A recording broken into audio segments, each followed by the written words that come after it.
بوڑھے مولا علی کدھر ہے جنہوں نے خیبر کا دروازہ توڑا تھا، بڑی شہرت ہے، کدھر ہے؟ کہتے حضرت علی صاحب نے بیٹھے تھے، مجھے کسی نے کہا وہ بیٹھے ہوئے تھے۔ میں گیا تو حضرت علی اخروٹ کھا رہے تھے، تو پورا زور لگا رہے ہیں تو اخروٹ کوئی نہیں ٹوٹتا، پورا زور 2-3 دفعہ، کبھی اس دانت میں کبھی اس دانت میں، ٹوٹتا ہی نہیں۔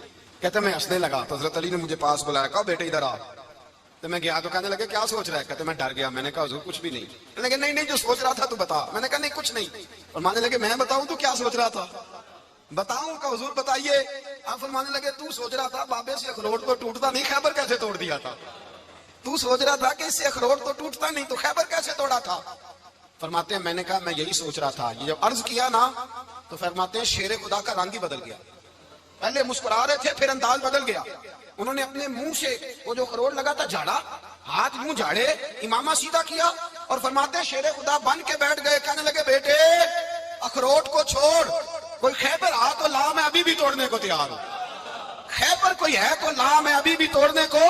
دیواریں ہلتی رہتی ہیں اور در کانپ جاتا ہے، علی کا نام سن کے اب بھی خیبر کانپ جاتا ہے۔ تو میں تو اس کو چھوڑ اخروٹ کو تو لا۔ کہتے ہیں میں نے کیفیت دیکھی تو حضرت علی کا تو رنگ ہی بدل گیا۔ میں نے کہا واقعہ یہ توڑ ڈالیں گے، یہ خیبر آج بھی یہ توڑ ڈالیں گے، کیفیت ہی بدل گئی۔ فرماتے ہیں شیر خدا مسکرائے، کہنے لگے بیٹا ڈرنا، مسئلہ سمجھ۔ کہا حضور کیا ہے؟ آپ فرمانے لگے اخروٹ میں جسم کی قوت سے توڑ رہا ہوں اور خیبر میں نے اپنے ایمان کی قوت سے توڑا تھا۔ میرے ایمان میں آج بھی بڑی قوت ہے، آج بھی اگر کفر للکارے گا، آج بھی اگر دین کا دشمن للکارے گا، علی کا جذبہ جہاد آج بھی بڑا جوان ہے، غیرت ایمانی آج بھی بڑی، دین کے ساتھ وفا کا رشتہ آج بھی بڑا میرا جوان ہے۔ تو بتا کو خیبر توڑنا ہے تو حضرت علی شیر خدا، ہر جگہ قربانی حضرت علی کی۔ جب مدینے میں نا حضور نے سب کو انصار اور مہاجرین کو بھائی بھائی بنا دیا تو حضرت علی چپ کر کے کھڑے ہیں۔ حضور نے فرمایا کیا سوچ رہے ہو؟ کہا حضور مجھے بھی تو کسی کا بھائی بنائے نا۔ حضور نے فرمایا انت اخی فی الدنیا والآخرہ، تو دنیا میں بھی میرا بھائی ہے، آخرت میں بھی میرا بھائی ہے۔ امام راضی نے لکھی ہے ایک بات، بڑی عجیب بات لکھی۔ امام راضی کہتے ہیں زمین پہ نبی پاک نے حضرت علی کو بھائی بنایا تھا تو آسمانوں پہ جبریل امین نے حضرت میکائیل کو بھائی بنا لیا۔ تو رب کریم نے پوچھا کیوں بھائی بن گئے ہو؟ کہا تیرے محبوب کا جلوہ دیکھ کے بن گئے۔ اس رات نبی پاک صلی اللہ علیہ وسلم ہجرت کر کے آئے نا، ایک کو حضور نے ساتھ لے لیا، امیر المومنین حضرت ابو بکر صدیق۔ ابو بکر دا پہلا نمبر کس کا ہے؟ دوسرا، تیسرا، چوتھا، یہ سبق بچوں کو یاد کرائیں۔ اب ہمارے لوگ مسئلے بھی قوالوں سے پوچھنے لگے ہیں، فتویٰ بھی قوال کا چلتا ہے، اللہ خیر کرے۔ حضرت ابو بکر صدیق کو حضور نے ساتھ لے لیا ہجرت کی رات، اور مولا علی شیر خدا کو بستر پہ سلایا۔ رستے میں بھی بڑا خطرہ تھا پر بستر پہ اس سے زیادہ خطرہ تھا، اس لیے کہ جب چادر میں لپٹا ہوا کوئی شخص ہے تو کسی کو کیا پتا کون ہے، اگر آ کے وہ پردہ نہ ہٹاتے ایسے ہی قتل کر دیتے تو کیا پرسانے حال ہوتا، کچھ بھی نہ ہوتا۔ امام راضی کہتے ہیں رب کریم نے فرمایا جبرائیل میکائیل تم دونوں کہتے تھے ہم بھی بھائی بھائی بن گئے ہیں، بتاؤ تم میں سے کوئی ایک دوسرے پہ جان قربان کرے گا جان؟ فرشتے خاموش ہو گئے تو رب نے فرمایا اب نیچے ذرا جلوے تو دیکھو، علی میرے رسول پہ جان قربان کر رہا ہے، جاؤ دیکھو نا جا کے جلوے، تم تو بھائی بھائی بنے تھے۔ تو فرشتے عرض کرنے لگے مولا ہماری ڈیوٹی کیا ہے؟ فرمایا اب تمہاری ڈیوٹی یہ ہے کہ تم جاؤ زمین پہ 2 تلواریں لے لو اور علی کی چارپائی کے اوپر کھڑے ہو جاؤ، اس نے میرے مصطفیٰ پہ جان قربان کی ہے، اس کی جان کی حفاظت کرو، وہاں کھڑے ہو جاؤ۔ فرشتے بھی کرتے ہیں تعظیم میری، فدا ہو کہ ان پر یہ عزت ملی ہے۔ حضرت شیر خدا مولا علی ہر میدان میں اول، ہر جنگ میں پیر، السابقون السابقون اولئک المقربون۔ اللہ فرماتا ہے سبقت لینے والے سبقت لے گئے، آگے گزرنے والے آگے گزر گئے، اور یہی لوگ ہیں جنہیں رب کا قرب نصیب ہوا۔ حضرت علی نے مکان نہیں بنایا ساری زندگی، مکان نہیں بنایا، کوئی کاروبار نہیں کیا ساری عمر۔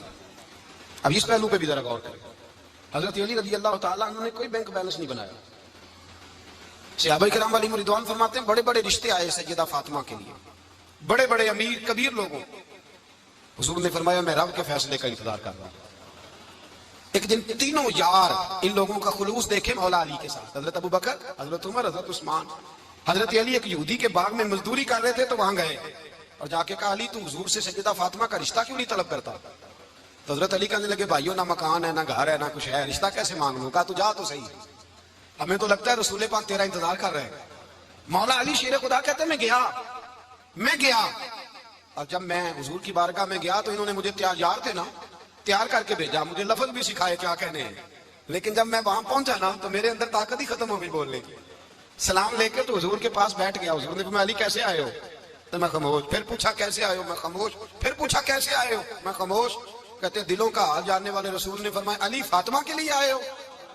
فاطمہ کے لیے آئے ہو؟ تو حضرت علی کہتے ہیں میرا جواب بڑا نرالا ہے. میں نے کہا حضور وہ تینوں میرے پاس باغ میں گئے تھے, وہ تینوں گئے تھے, مجھے انہوں نے بھیجا ہے. کہتے ہیں رسول پاک مسکرا دیے, فرمایا علی انہوں نے نہیں تجھے بھیجا, رب کریم نے فاطمہ کا تیرے ساتھ نکاح کر دیا ہے, تیرے لیے فیصلہ ہو گیا ہے فاطمہ کا, تیرے حق میں فیصلہ ہو گیا. حضرت علی سیدہ فاطمہ کو بیاہ کے لے گئے تو حضرت زید بن حارثہ کے مکان میں, کوئی مکان نہیں. او بھائی تو دولت دیکھ کے بیٹی کی شادی کرتا ہے, سرمایہ دیکھ کے پھر دعا کراتا ہے, دعا کرے اللہ میرے داماد کو ہدایت دے دے. میرے رسول نے بیٹی کی شادی کی تقوی دیکھ کے, پرہیزگاری دیکھ کے, دینداری دیکھ کے, اس شخص کو بیٹی دی جو سابقون سابقون کے درجے میں شامل, جو ان الذین آمنوا وعملوا الصالحات اولئک هم خیر البریہ کے درجے میں شامل, ان کو اپنی بیٹی دی. حضرت علی شیر خدا رضی اللہ تعالیٰ عنہ فرماتے ہیں کہ سیدہ فاطمہ الزہرا کو میں بیاہ کے لایا, سارے گھر کے کام حضرت فاطمہ نے کیے. میں مزدوری کرتا 2 گھنٹہ یا 1.5 گھنٹہ, زور سے اثر کے درمیان کام کرتے. 2 کلو کھجوریں ملی تو مولا علی نے اٹھا کے اپنی کمر پہ رکھی. باغ کا مالک کہنے لگا علی تھوڑا کام اور کر لو. فرمایا 2 کلو ہو گئی ہیں, بڑی ہیں, 1 کلو میرے بچے کھائیں گے, 1 کلو مدینے کے غریب بچے کھائیں گے. تو کہا علی کل کیا کرو گے؟ فرمایا کل جو رب زندگی دے گا وہ روزی بھی دے گا. تو بندہ مشورہ دینے لگا, مشورہ بھی ہوتا ہے نا قریب سے, مشوروں والے بھی بڑی خرابی کرتے ہیں اللہ ماشاءاللہ. کہا علی جائز پیسے تو اکٹھے کر لینے چاہیے, کیا حرج ہے, جائز اکٹھے کر لیں. تو شیر خدا نے ایک جملہ کہا پر شیروں جیسا کہہ دیا. حضرت علی فرمانے لگے مال حرام ہو تو عذاب ہوتا ہے, حلال ہو تو حساب ہوتا ہے, لہذا نہ میں عذاب والا کام کرتا ہوں نہ حساب والا کام کرتا ہوں, میں اکٹھے ہی نہیں کرتا. نہ بندہ عذاب کے چکر میں پڑے نہ عذاب کے چکر میں پڑے, میں اس رستے جاتا ہی نہیں. مولا کائنات شیر خدا. اور بھائی حضرت سیدنا ابو ہریرہ رضی اللہ تعالیٰ عنہ فرماتے ہیں میں جب اس بات کو یاد کرتا ہوں تو آج بھی رو پڑتا ہوں. کون سی بات؟ فرمانے لگے میں کوفے کے بازار سے گزر رہا تھا تو مولا علی شیر خدا کوفے کے چوک میں کھڑے تھے اور ہاتھ میں زرہ پکڑی ہوئی تھی, وہ والی زرہ جو بدر میں بھی ان کے پاس تھی, وہ والی زرہ جو احد, حنین, خندق اور خیبر میں بھی ان کے پاس تھی. زرہ پکڑی حضرت علی نے اور شیر خدا کہہ رہے ہیں بھائیو میری زرہ خرید لو. میری زرہ, امیر المومنین ہے اس وقت, امیر وقت ہیں, بادشاہ ہے کوفے کے بازار, او بھائی میری زرہ خرید لو, یہ بڑی نسبت والی ہے, بدر احد حنین میں میرے ساتھ رہی. اور شیر خدا فرماتے کیا ہیں؟ فرماتے ہیں جب علی نے یہ لفظ کہے تو میری چیخیں نکل گئی. حضرت علی فرمانے لگے اگر میرے پاس نیا تامت خریدنے کے پیسے ہوتے تو میں اسے کبھی نہ بیچتا, نیا تامت خریدنے کے پیسے ہوتے تو میں کبھی نہ بیچتا. حضرت علی رضی اللہ تعالیٰ عنہ نے وہ زندگی گزاری, با پردہ, پرہیزگاری, درویشی, سادگی, ساری زندگی کسی کا شکوہ نہیں کیا مولا علی نے, بلکہ اعلیٰ حضرت فاضل بریلوی رحمۃ اللہ علیہ کے خلیفہ مولانا ظفر الدین بہاری, انہوں نے ایک عجیب بات لکھی ہے. کہتے ہیں حضور معراج پہ گئے تو وہاں سے ایک جبہ لائے, ایک کمرے میں داخل ہوئے, جنت کے کمرے میں صندوق کھولا سرکار نے, ایک جبہ نکلا تو کہا اللہ میں لے جاؤں. تو رب کریم نے فرمایا ابھی مجھے پتا ہے تو لے کے جائے گا پر پہننے کا نہیں, کسی نہ کسی غلام کو دے دے گا. کہا مولا وہ تو پھر تیرا فضل ہے. رب کریم نے فرمایا محبوب اسے دینا جو میرے راز تک پہنچ جائے, اس کو دینا جو میرے راز تک پہنچے. حضور جبہ لے کے آئے. علامہ بہاری علیہ رحمہ لکھتے ہیں کہ نبی پاک صلی اللہ علیہ وسلم نے حضرت ابوبکر صدیق کو بلایا, فرمایا جبہ بڑی برکت والا ہے, اسے پہن کر بڑی برکت ملے گی, اگر میں تجھے دے دوں, یہ جبہ اگر تجھے دے دوں تو کیا کرے گا؟ تو حضرت ابوبکر کہنے لگے حضور ساری دنیا میں سچ پھیلا دوں گا. حضور نے فرمایا نہیں تو اللہ کے راز تک نہیں پہنچا.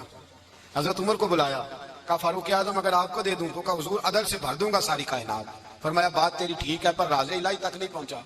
عثمان اگر تمہیں دوں تو جناب عثمان غنی رضی اللہ تعالیٰ عنہ عرض کرنے لگے حضور اگر مجھے ملا تو میں حیا کی چھاؤں کر دوں گا, ہر جوان ہر بچی کے لیے حیا کے فیصلے کروں گا اللہ تعالیٰ کی دی ہوئی طاقت سے. حضور نے فرمایا بات تیری بڑی خوب ہے پر تم مراد تک نہیں پہنچا. میرے رسول نے مولا علی کو بلایا, پاس بٹھایا, فرمایا علی اگر یہ جبہ تجھے دوں تو کیا کرے گا؟